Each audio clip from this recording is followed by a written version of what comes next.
My sister Rachel has always been the golden child. Harvard MBA. Consultant at McKinsey. Engagement to Daniel Hutchinson, a partner at Redwood Ventures, one of the most prestigious VC firms in Silicon Valley. She wore her success like armor and she wielded it like a weapon. Especially against me. So Maya, Rachel said, swirling her wine at our parents' Christmas Eve dinner. Still doing your little Etsy thing? I was 30 years old. I had a master's in computer science from Stanford. And I'd spent the last 6 years building HealthTrack, an AI-powered healthcare analytics platform that hospitals use to predict patient outcomes and optimize resource allocation. But Rachel had decided 5 years ago that I was wasting my life, and nothing I said would change her mind. It's not an Etsy thing. It's a software company. Right. She waved her hand dismissively. Your little startup. How's that going? Still in your apartment? I have an office. Oh good. Is it a WeWork? She laughed and our parents smiled indulgently. Daniel, her fiancé, sat beside her looking uncomfortable. I'd met him twice before. Once at Rachel's birthday and once at their engagement party. He was polite, reserved, and clearly smart. He'd said maybe 10 words to me total. Maya's been working very hard, Mom said in that tone that meant she was being supportive but didn't actually understand what I did. I'm sure she has, Rachel said. But at some point you have to be realistic. Most startups fail. Maya's been doing this for 6 years? If it was going to work, it would have worked by now. Some companies take time to scale, I said quietly. Or they're just not viable. Rachel leaned forward. Look, I'm not trying to be mean. I'm being honest. Your business is a joke. You've been playing entrepreneur for half a decade while the rest of us built real careers. It's time to grow up. The table went silent. Dad cleared his throat. Rachel, that's a bit harsh. Is it? Maya is 30 years old with no stable income, no benefits, no retirement plan. She's 1 bad month away from moving back home. That's not harsh, that's reality. I have stable income, I said. Do you? Rachel raised an eyebrow. How much did you make last year? I could have told her. I could have said that HealthTrack generated $23 million in revenue last year. That we were on track for $41 million this year. That I employed 73 people across 2 offices. That we just signed contracts with 8 major hospital systems. But I'd learned years ago that Rachel didn't want to hear success stories from me. She wanted confirmation that she was superior. So I said nothing. That's what I thought. Rachel sat back, triumphant. Look, I love you. We all do. But someone needs to tell you the truth. Your business is a joke. You need to shut it down and get a real job before you waste your entire 30s on a fantasy. Rachel, Daniel said quietly. It was the first time he'd spoken all evening. What? I'm helping her. Someone has to. I don't think. Daniel, you're a VC. You see failed startups every day. Tell her. Tell Maya that 6 years with no exit, no major funding, no traction. That's a failed company. Daniel looked at me. Really looked at me for the first time. There was something odd in his expression. Something like recognition. I think Maya knows her business better than we do, he said carefully. Oh please. You're being nice. That's sweet, but it's not helpful. Rachel turned back to me. Your business is a joke, Maya. Accept it and move on. My younger brother Tom shifted uncomfortably. Can we talk about something else? Why? Because the truth is uncomfortable. Maya needs to hear this. She's wasting her life. I'm not wasting my life. You're 30 years old playing startup founder. What do you even do? What does your company actually make? Healthcare analytics software. Rachel snorted. So you made an app. How many users do you have? We don't have users. We have clients. Hospital systems. How many? I could have said 47. I could have named them. Massachusetts General, Cleveland Clinic, Johns Hopkins, Stanford Medical. I could have mentioned that our software processed data for 2.3 million patients annually. But what was the point? Several, I said. Several. Rachel laughed. You hear that, everyone? Maya has several clients for her healthcare app. That's adorable. Meanwhile, I'm advising Fortune 500 companies on billion-dollar strategies, and Daniel's firm manages $4.7 billion in assets.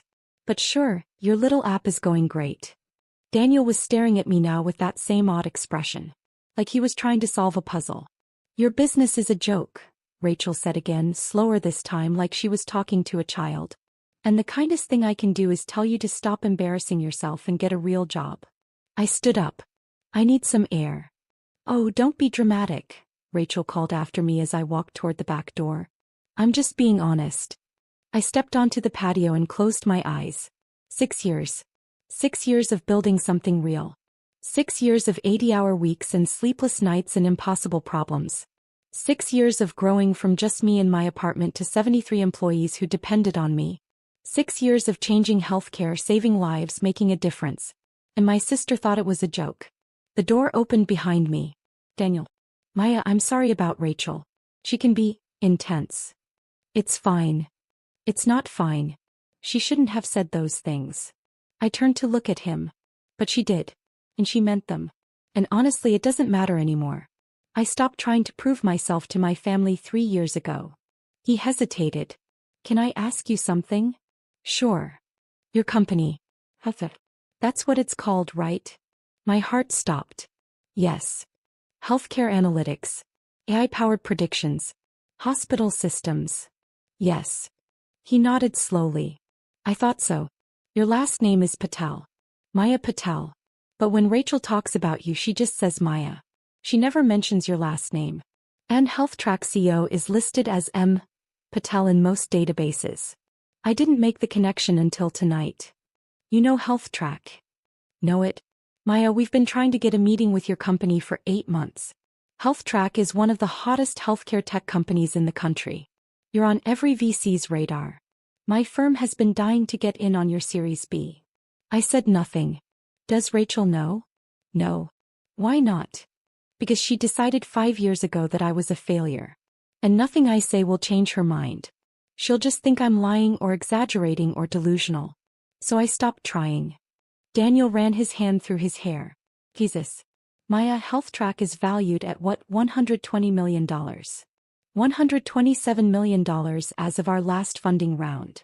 And you have how many employees? 73. Revenue. $23 million last year. Projected $41 million this year. And Rachel thinks you're selling crafts on Etsy. She thinks what she wants to think. This is insane. You need to tell her. Why? So she can take credit? So she can tell everyone she always knew I'd succeed?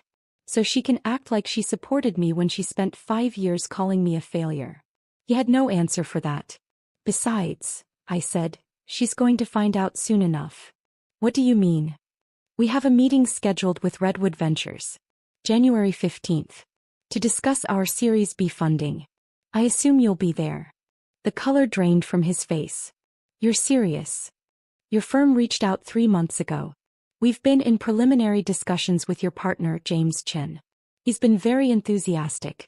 The meeting is confirmed for January 15th at 2 p.m. at our offices. Oh my God. Yeah. Rachel is going to find out that her fiancé is trying to invest in her sister's joke company. Yes. Maya, I didn't know. I swear I didn't make the connection. I know. It's fine. You're doing your job. This is business. But Rachel, we'll have to deal with reality. Finally. He stared at me. You're not going to tell her before the meeting? No. Why not?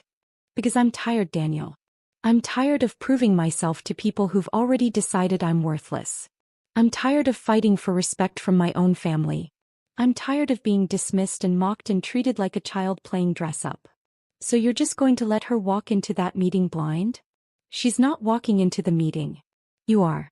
And when you come back and tell her about the brilliant CEO you just met with, about the company you're desperate to invest in, about the healthcare tech startup that's changing the industry, then she can figure out it was me all along. That's cold. Is it? Colder than calling my life's work a joke? Colder than telling me I'm wasting my life? Colder than spending 5 years making me feel like a failure? He said nothing. Go back inside, Daniel. Enjoy your Christmas. I'll see you on January 15th. I walked past him, grabbed my coat from the front closet and left. Behind me I heard Rachel's voice. Where's Maya going? God, she's so dramatic. I got in my car and drove back to San Francisco. Back to my joke company. Back to my real life. I arrived at our offices at 7 a.m. HealthTrack occupied the entire fifth floor of a building in Soma. Floor-to-ceiling windows overlooking the bay. Open workspace with 73 desks. Conference rooms named after pioneering doctors. A server room that hummed with the processing power of our AI systems. My CFO Jennifer found me in my office at 8 a.m. Ready for today? As ready as I'll be. Redwood Ventures. Big meeting. Very big. James Chin is bringing 2 partners. Daniel Hutchinson and Sarah Kim. Standard Series B pitch. They're looking to invest $25 to $30 million for a 15% stake. I nodded. You okay? You seem tense. Daniel Hutchinson is my sister's fiancé. Jennifer's eyes went wide. The sister who called my business a joke at Christmas. Yes. Oh my God. He didn't know. He figured it out at Christmas dinner, but Rachel still doesn't know. And today he's going to walk into my boardroom and realize exactly how wrong my sister has been about me for 5 years. This is going to be awkward. Extremely. Are you going to acknowledge it? Not unless he does. This is a business meeting. We're going to pitch our Series B, discuss our growth trajectory and negotiate terms. His personal connection to me is irrelevant. Maya, he's engaged to your sister. And I'm the CEO of a $127 million company he wants to invest in. Which relationship is more important in this context? Jennifer grinned. I love when you're ruthless. I'm not being ruthless. I'm being professional. Sure. That's definitely what this is. At 1:45 p.m. our head of operations Marcus poked his head into my office. Redwood Ventures just entered the building. Thank you. Conference room A. All set up. Presentation loaded. Financial projections printed. Water and coffee ready. Good. I stood up, smoothed my blazer and walked to the conference room. James Chin I'd met before, twice. He was sharp, enthusiastic and genuinely excited about HealthTrack's potential. He greeted me warmly when I entered. Waya. Good to see you again. James. Thank you for coming. Are you kidding? We've been looking forward to this for months. Let me introduce my partners. This is Sarah Kim. She specializes in healthcare investments. Sarah shook my hand. Your platform is incredible. I've been following your growth for 2 years. And this is Daniel Hutchinson, one of our senior partners. Daniel walked into the room. Our eyes met. The color drained from his face. He froze in the doorway, staring at me sitting at the head of the conference table. At the HealthTrack logo on the screen behind me. At the nameplate in front of my seat that said, Maya Patel, CEO and founder. Daniel. James said. You okay? Yes. Sorry. He looked at me. Really looked at me. Maya. Hi. Hello, Daniel.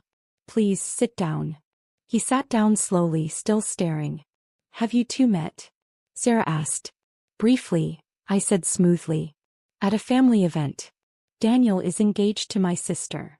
James's eyebrows shot up. Seriously? Small world. Very small, I said. Shall we begin? For the next 90 minutes, I presented HealthTrack's growth trajectory, technology platform, client acquisition strategy and financial projections. I was flawless. I always was in these meetings. This was my company. My vision. My life's work. And I knew every number, every metric, every success story by heart. James and Sarah asked excellent questions. Daniel said almost nothing, just watched me with that same stunned expression. When I finished, Sarah leaned forward. Maya, this is extraordinary. Your patient outcome predictions are industry-leading. Your client retention rate is 97%. Your growth trajectory is exceptional. This is exactly the kind of company we want in our portfolio. I'm glad to hear that.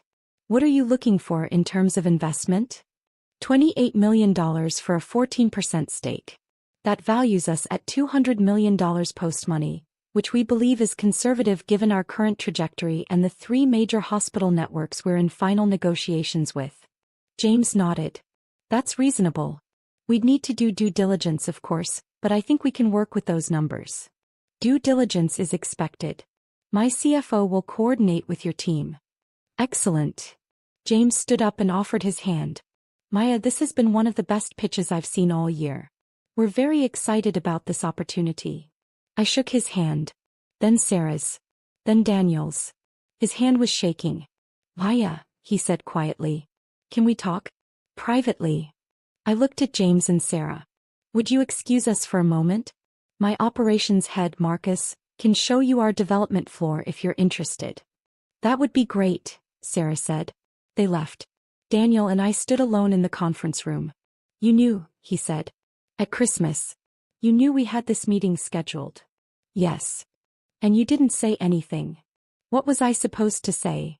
By the way, Rachel, your fiancé is about to invest in my joke company. She wouldn't have believed me. You let me walk in here completely blind. You figured it out at Christmas. You've had 3 weeks to tell Rachel the truth. That's not my responsibility. He ran his hand through his hair. This is insane. My CEO. You've built a $127 million company. You're changing healthcare. And Rachel thinks you're unemployed. Rachel thinks what she wants to think. You have to tell her. Why? Because she's your sister. And she called my life's work a joke. In front of our entire family. She told me I was embarrassing myself. She said I needed to grow up and get a real job.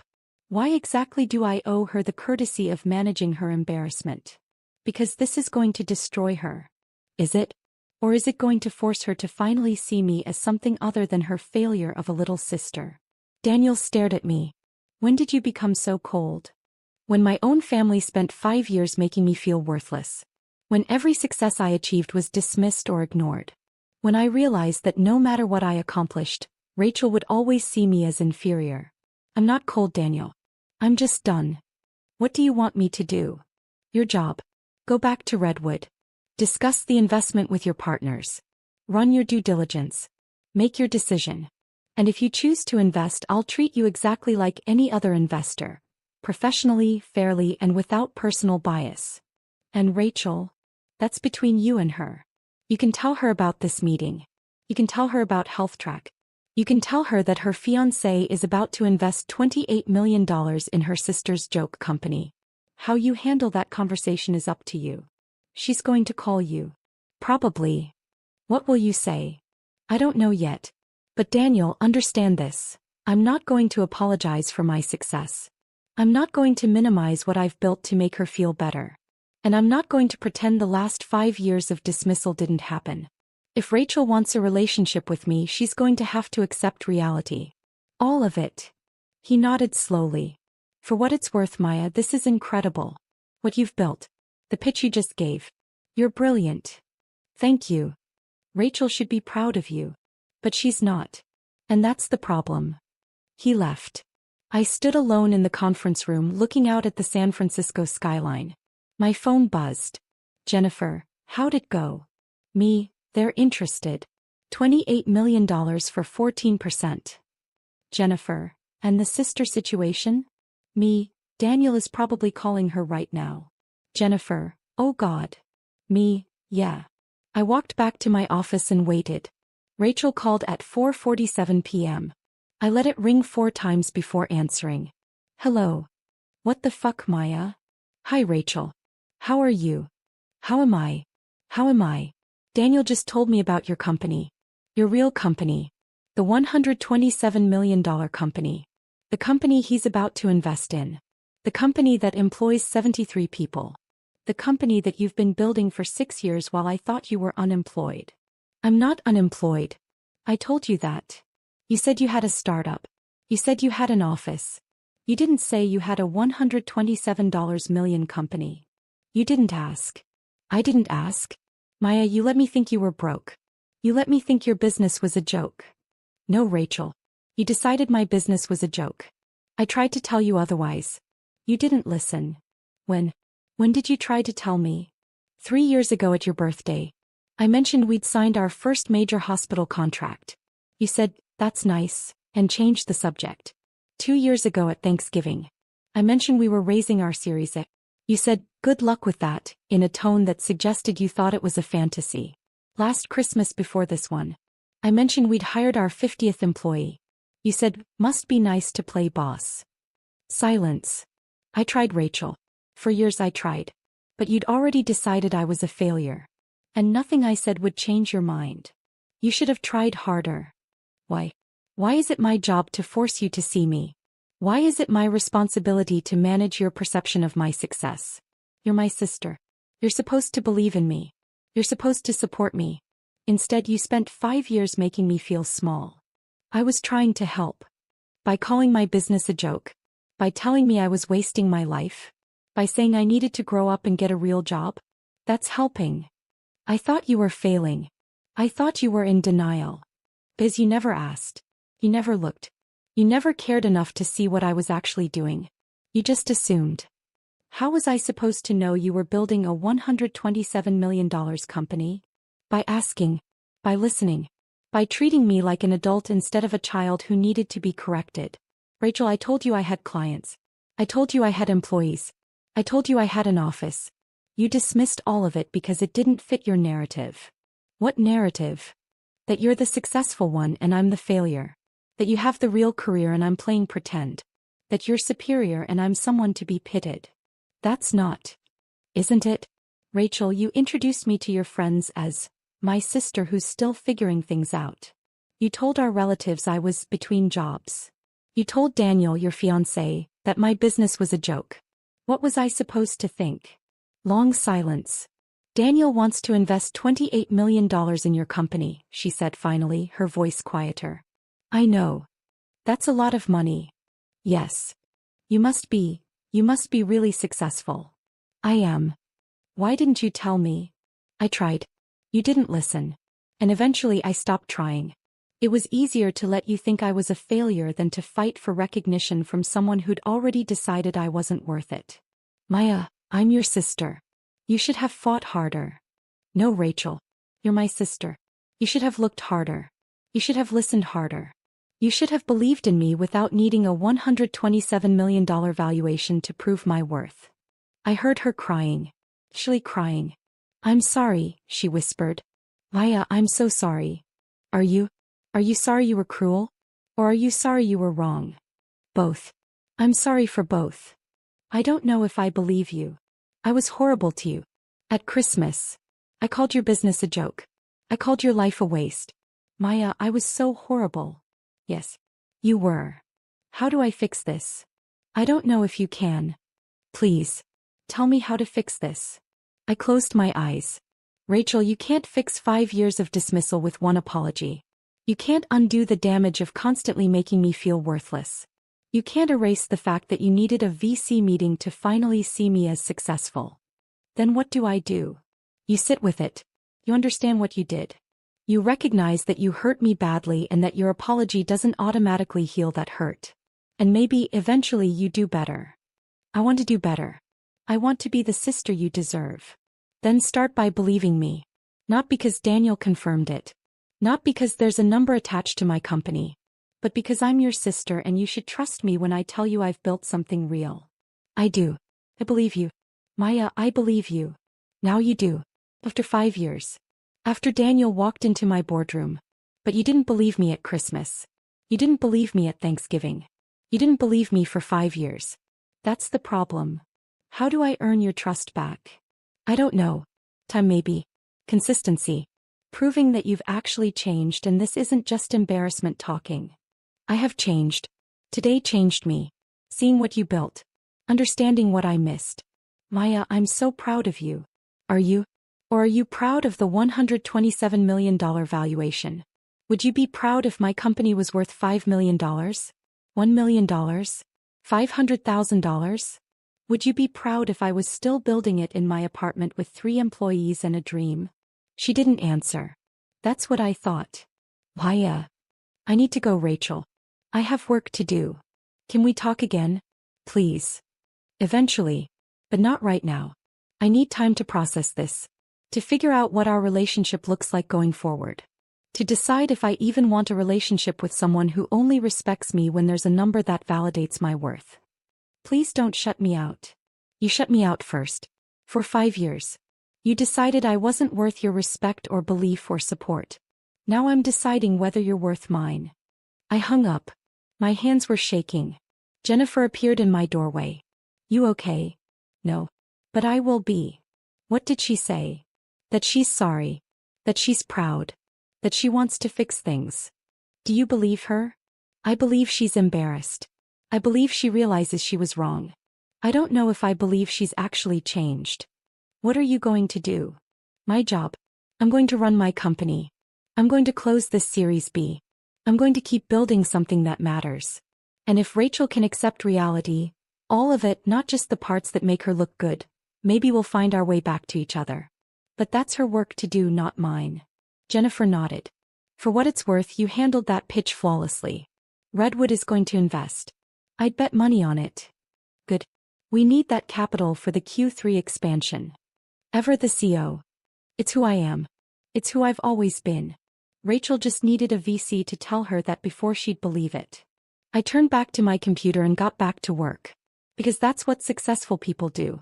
They don't waste time managing other people's perceptions. They build empires while everyone else is still arguing about whether they're real. Redwood Ventures invested $28 million for a 14% stake in HealthTrack. The deal closed on February 28. Daniel was professional throughout the due diligence process. We never discussed Rachel. We kept everything strictly business. And when the papers were signed, he shook my hand and said, "This is going to be a great partnership." I agree. For what it's worth, Rachel is trying. She's been reading about healthcare tech. She subscribed to industry newsletters. She's trying to understand what you've built. That's good. She wants to see you. I know. She's texted me 14 times. Are you going to respond? When I'm ready. He nodded and left. My phone buzzed. A text from Rachel. Saw the announcement about Redwood's investment. Congratulations. I know you don't want to hear from me, but I'm proud of you. You built something incredible.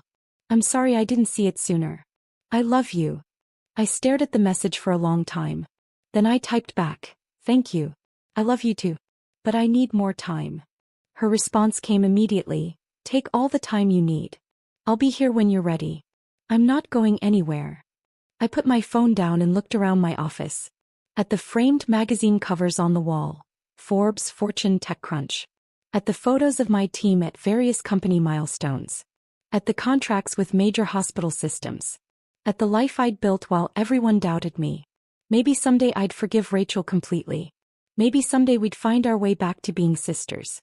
But today I had a company to run. And that was enough.